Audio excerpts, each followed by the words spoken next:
Everybody, Jeff, the Executive Gardener Channel. Thanks for joining me. So last time I talked to you was 2 weeks ago, or a week and a half ago. Told you I was on a diet. I am down, so I'm down 11 pounds. I think I still have 6 more to go. So doing well, going to more of a plant-based diet, away from red meat, potato chips, alcohol, bread, all the stuff that made me fat. Or I should say a little bit more overweight. Anyway, so things are going well. I don't know if you can tell, but I think my pants fit looser and all that, and it's really not that much of an adjustment. I do miss the potato chips though. So I'll give you an update on what I'm doing here. So one of the reasons I had a big article come out, or a big podcast come out on me. I'm in the insurance industry, health insurance industry, and I got to be honest with you, we deal with very large employers, and we do their health benefits. Okay, we administer their health benefits, and this is one of those weeks where it just drove me crazy. So I love my customers, but sometimes they drive me nuts too. But they are the customers, and it's just been a very stressful week. So one of the questions I get a lot is, why did you get into gardening in the first place? And one of the reasons I got into gardening was to get rid of the stress. So what I did today, quite frankly, is I left the office at 4 o'clock, when I usually leave at 6 or 7 o'clock, and threw off the tie, threw off the suit, and I got my shovel, got my potting mix, and I'll show you what I planted up today. Very therapeutic. I feel a lot better. So if any of you are stressed out and looking for a way to de-stress, certainly alcohol is not a good method. Cigarettes are not a good method. Exercising is a good method, but one of the things that's easier, less stress in your joints and all, that's gardening. So that's what I've done. I've really learned to enjoy it. Plus you can eat it too. Eat healthy food. So let me show you what I did here in my garden this afternoon to de-stress. And I'll give you an update on some of the other stuff that I have growing here in my backyard. On February 22nd, it was 82 degrees here in Houston, Texas. Feels like San Diego. So let me get behind the camera and show you. So as I showed you last time, these are my microgreens. These are peas that have grown, and as you know, with the microgreen, you just snap it and eat it. Interesting taste. Different. Anyway, that's kale. Okay. That's broccoli. So look at those microgreens. It's so easy to grow, guys. If you're not growing it, the other day I went in and I took some of the broccoli and some of the kale from around the edges and some of the beets, which are right there, and I put it in a little salad bowl. I mixed in some type of vinaigrette type salad dressing, and man, it was good. As I've said before, microgreens contain 3 to 15 times more nutrients than their full-grown plants. Okay, so highly dense in nutrition, easy to grow. You can pick up watch another channel to see how to grow the microgreens.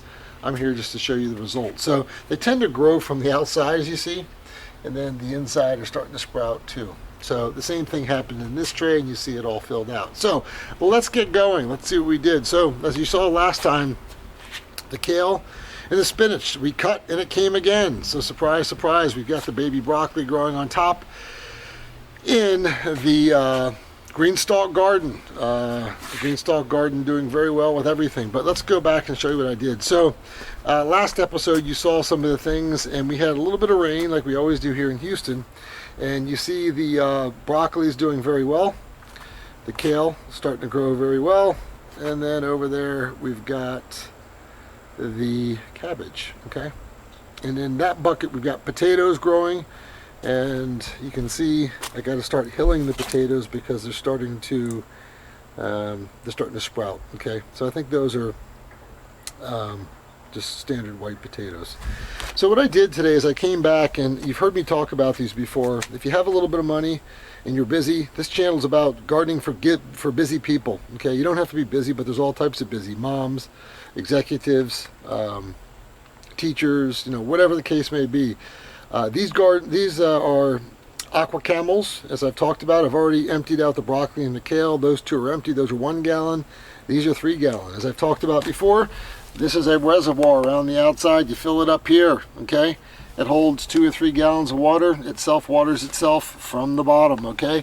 So these are really cool. If you have not gotten these before, these are, I grew all these from seeds, and look how brilliant they are, okay? These are called Mohawk dwarf peppers. Mohawk dwarf peppers. I had to get mine from Great Britain, but they only get to be about 2 feet tall, which is perfect for a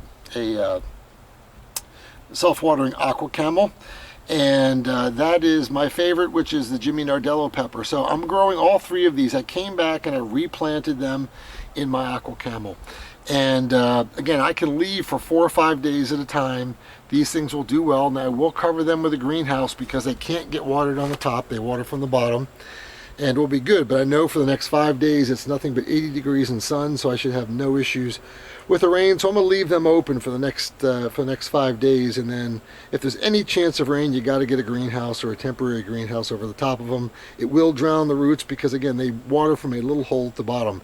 Go to aquacamel.com. I do not get paid by these guys, but I just think the product is awesome. I think the pots are 25 or 30 bucks each, and it's good for busy people. So and when I did the soil, I always do all the amendments. You can watch my other videos to see what the amendments are. So what I did today is I came here and I got in the dirt. So I got one more raised garden left.